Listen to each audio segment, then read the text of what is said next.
After India-China face-off in Tawang, China passes the buck. Military says Indian troops illegally crossed the disputed border.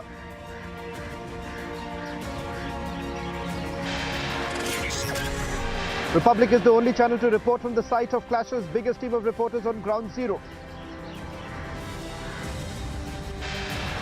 भारतीय सेना ने बहादुरी से PLA को हमारी टेरिटरी में अतिक्रमण करने से रोका और उन्हें उनकी पोस्ट पर वापस जाने के लिए मजबूर कर दिया। अध्यक्ष महोदय,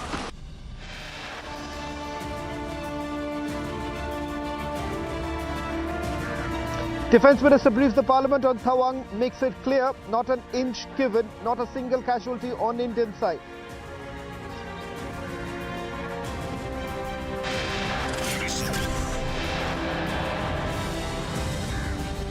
First statement from Arunachal Chief Minister Pema Khandu, where he reiterates that it's not 1962 anymore and how our brave soldiers will give a befitting reply.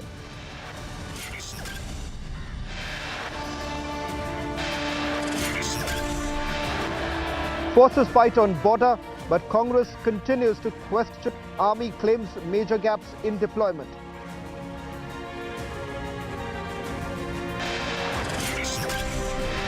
Home Minister Amit Shah attacks Congress, says party creating ruckus and stalling Parliament to avoid RGF question.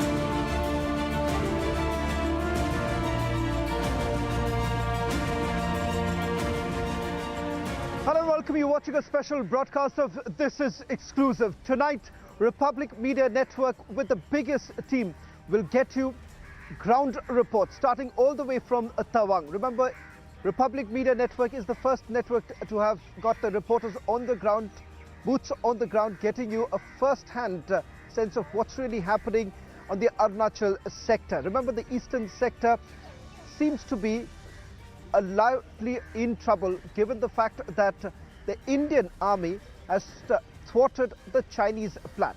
Tonight we'll piece together what really transpired on 9th of December when there was a hand-to-hand combat with the PLA, and how exactly did the Indian army once again manage to ensure that the Chinese do not take an inch of our land.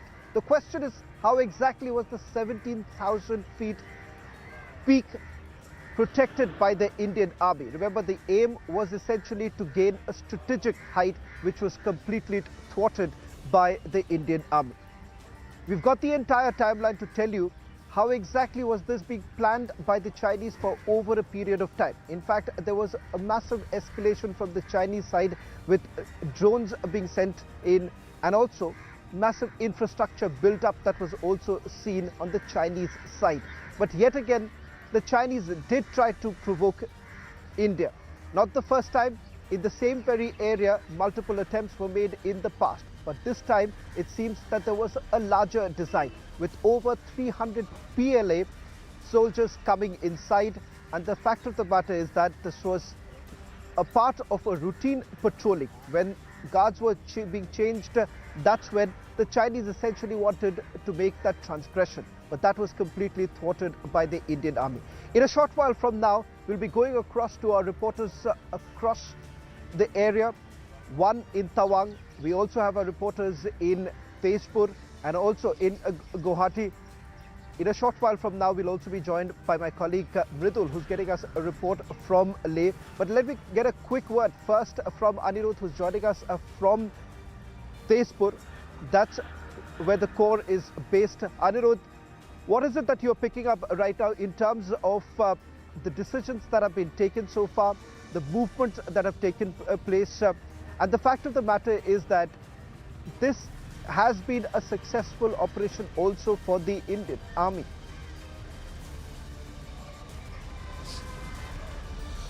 Yes, definitely, Sawan. For the Indian Army, it's a major successful operation to thwart intrusion attempt made by the Chinese PLA forces. In fact, if we see the strength of the Chinese PLA forces, they were around 200 to 300 soldiers, or even more. That is what is being said, and they were there. They were there for, with all sort of reinforcement which is required. And but the Indian army troop who confronted this huge number of Chinese PLA soldiers was very less. It was only a patrolling team of the Indian army who confronted the Chinese PLA soldiers when they tried to take over or capture a peak of around 17,000 feet in the Tulungla sector. In the Yangtze sector, it is near the Tulungla Pass, where they attempted to capture the peak,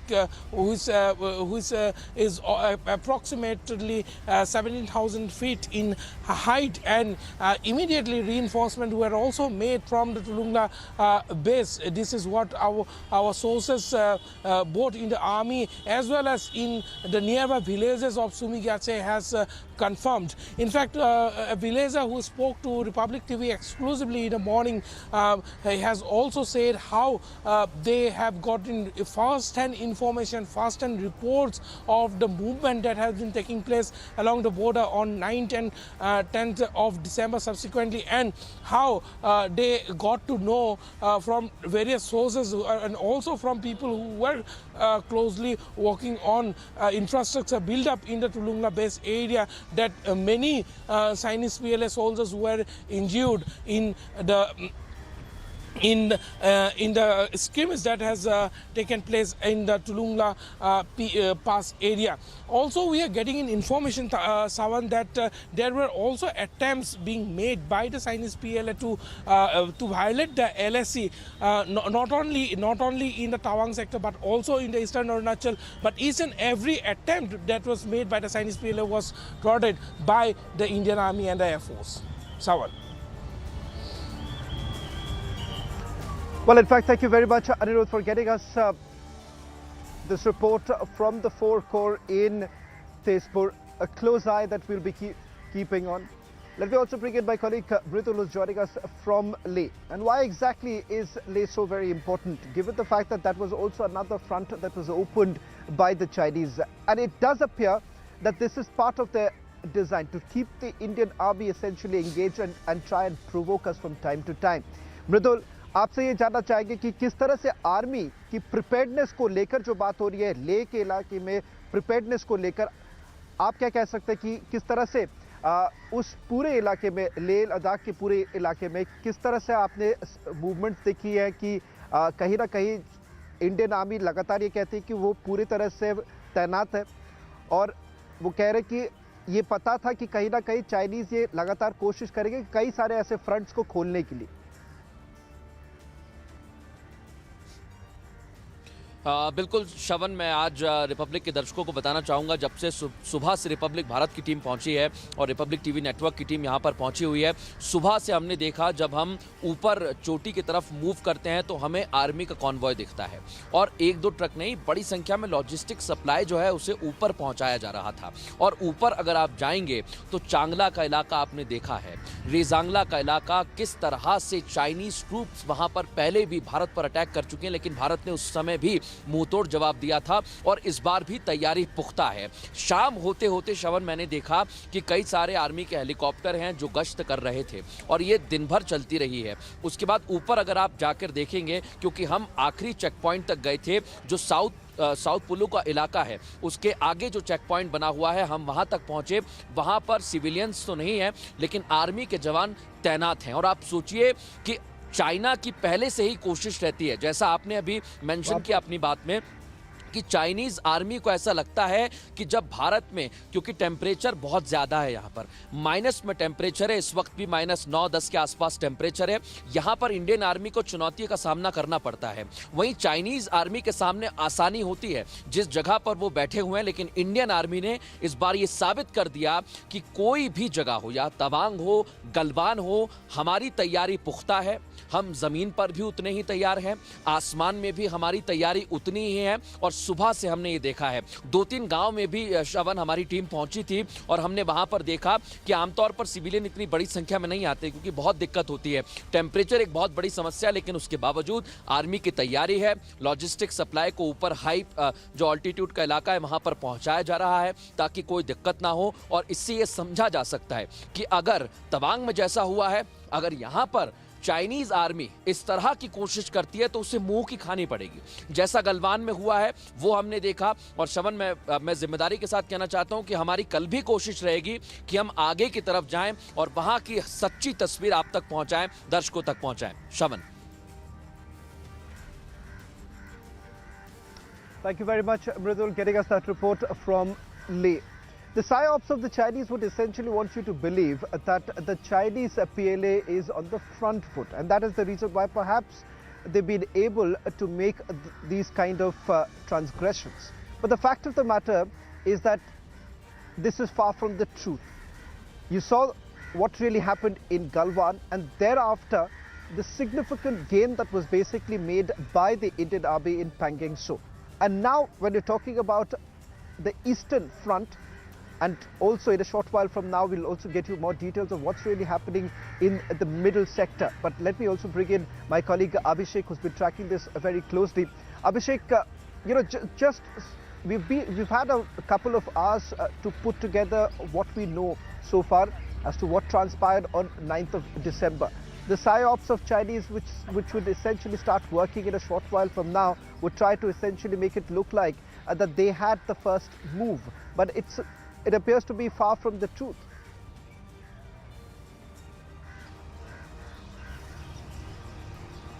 But insofar as the incursion itself is concerned, obviously it's the first mover from the Chinese side because they are in breach of law, they are in breach of understanding, they are in breach of international agreements.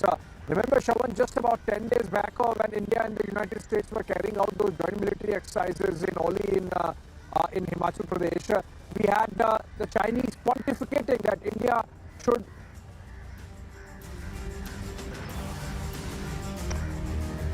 Well, in fact, Abhishek, there seems to be some problem with your audio line. We'll try and fix that. But let's also play out a report that has been filed by my colleague Kishalai. Kishalai is the first Indian reporter to have reached Tawang. In fact, he sent us this report while he was en route to Tawang to give you a sense of what's really happening on the ground. This report is a little far away from where clash has actually taken place. But our idea is to give you a sense of what's really happening, and also the idea of the treacherous landscape and the difficulty in which the Indian Army essentially operates. Take a look at this report filed by my colleague Kishulai from Republic Bangla. First tell you, when we reached here, when we reached this area, we saw several number of army vehicles moving from this road which leads to Tawang sector, this road, and this road leads to Tawang sector. And as my video journalist is showing, Sanjay Naya is showing that this whole area was full of army vehicles and they were leading towards Tawang. Therefore, it is very clear that Indian Army is not keeping any stones unturned in terms of the security of this whole area. And behind me is that village, and that village is situated exactly in Tenga Valley, and Tenga Valley is one of the largest army barracks on its way to this particular area where the clash happened, where the PLA wanted to come in contact with the line of actual control. Behind that village is the area. Behind that village is the particular area of Tawang sector where the clash happened, and therefore Republic is reporting from ground zero. Almost we are reaching that spot where exactly PLA was trying to come in. Also, government source and army sources are telling us that there are high level meetings which are being chaired in order to understand that what can be the course of actions next after this. Rajnath Singh, defense minister, clearly told in the parliament that Indian Army has given a befitting reply. to the PLA, to the Chinese army, and force them to back out. That's what happened in Doklam as well. That's what happened to Galwan as well. And now we see Tawang. Therefore, PLA is not stopping its illegal ways of trying to come in contact with the LAC and hindering the peace in this area. However, Indian army is always ready, and that's what we saw when we saw that all the army vehicles were moving through this road, and which leads to Tawang sector. Therefore, Indian army is very active in this area. There were several fighter jets which we saw were flying a while back from this area. We will be reporting from ground zero, from exactly the spot where this whole incident happened, and we will be getting more versions. China ने जो attack किया India के ऊपर और एकदम border में Indian army ने वापस भेज दिया उनको बहादुरी से, तो आप तो लोकल है, आप क्या कहेंगे इसके ऊपर? ये तो ऐसे तो यहाँ में इंडियन आर्मी तो ऐसे बहुत तगड़ा है। इंडियन आर्मी जो चाइना वाला है वो तो बहुत गंदा है। यहाँ में जो जब तक इंडियन आर्मी है तब तक तो चाइना का कुछ चलेगा ही नहीं यहाँ पे। तो जब तक यहाँ पे अभी इंडियन आर्मी है तब तक हम लोग सुरक्षित है, और इंडियन आर्मी ने चाइना को ऐसे खदेड़ा है कि वो वापस आ नहीं पाएगा। चाइना ने जो अटैक किया है वो इतना ठीक नहीं किया है। हम लोग का इंडियन आर्मी तो बहुत तगड़ा है, उन लोग को बार बार भगाता है, फिर भी आता है, लेकिन फिर भी नहीं मानता है। उन लोग को अच्छा मतलब ये सिखाया है हम लोग का इंडियन आर्मी, और उन लोग का भरोसे से हम लोग तो बहुत सुरक्षित हूँ। Well, in fact, we got you reporters from all the way from Leh Ladakh to Arunachal Pradesh to give you a sense of what's really happening on the ground. To put this into perspective, we're also joined in by our guest Ross Feingold, who's Asia Political Risk Analyst, joining us from Taipei. Godpur Thandup, he's the president of the Tibetan Youth Congress, and Pathikir Pren, who's joining us from the national capital.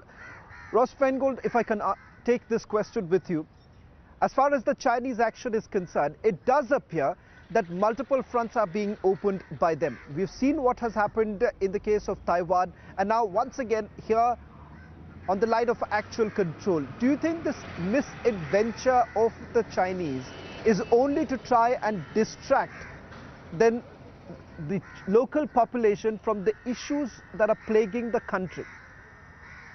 Well, it's a great question, and I think a lot of observers are going to reach that conclusion. But I think there's a more important angle that is very important to keep in mind, which is whatever issues are ongoing internally in China or other issues it has in other areas of its periphery, whether that's Taiwan or Hong Kong, North Korea has been very active with missile tests in recent weeks, and all these things take up time for the Chinese leadership, whether that's the civilian or the military leadership. But they're also able to engage in other activities in other parts of the periphery that come with great risk. But I think, again, the important thing to keep in mind here is they want to show that they have this ability, notwithstanding other things, whether that's COVID or Taiwan, relations with the U.S., they're still able to execute on other activities. And I think that for governments or militaries around the region, this is a really important aspect of the ongoing events. Can I also bring in Mr. Thandup right now? Mr. Thandup, as far as the Chinese is concerned, they have always been considering Arunachal Pradesh as what they call South Tibet. And the fact of the matter is that they say that they are not going to accept the McMahon line. That essentially leads to differing perceptions. But I want to ask you this question, that what is the mindset of the Chinese when it comes to issues like this, where we are seeing that they've opened up multiple fronts? They want to constantly keep violating all treaties that they have themselves signed. When it comes to India and the LAC, there are several such treaties that have been signed which have been clearly flouted by them. True. First, as a Tibetan and the Tibetan Youth Congress, we strongly condemn the Chinese PLA over and again intrusion in Indian territory. From Arunachal to Ladakh, the Chinese government keep on creating problem about an issue with India. So we strongly condemn once again the Chinese intrusion in Indian territory. The second thing is this is a Chinese tactic, a political tactic, to draw the people's attention divert from the main issue. If you look at the recent the kind of protests and the people's movement happening inside the Beijing and Shanghai, the Chinese Communist Party want to divert the people's attention toward by creating this kind of border tension. So we as a Tibetan, we always say that the ultimate solution for India to have a peaceful border is a Tibet independence. So we have a historical proof that when Tibet was independent, this whole the border from Arunachal Pradesh till Ladakh, it's a very peaceful coexistent border. So we urge Indian government, we urge Indian citizens to support our Tibetan activists' call for independent Tibet.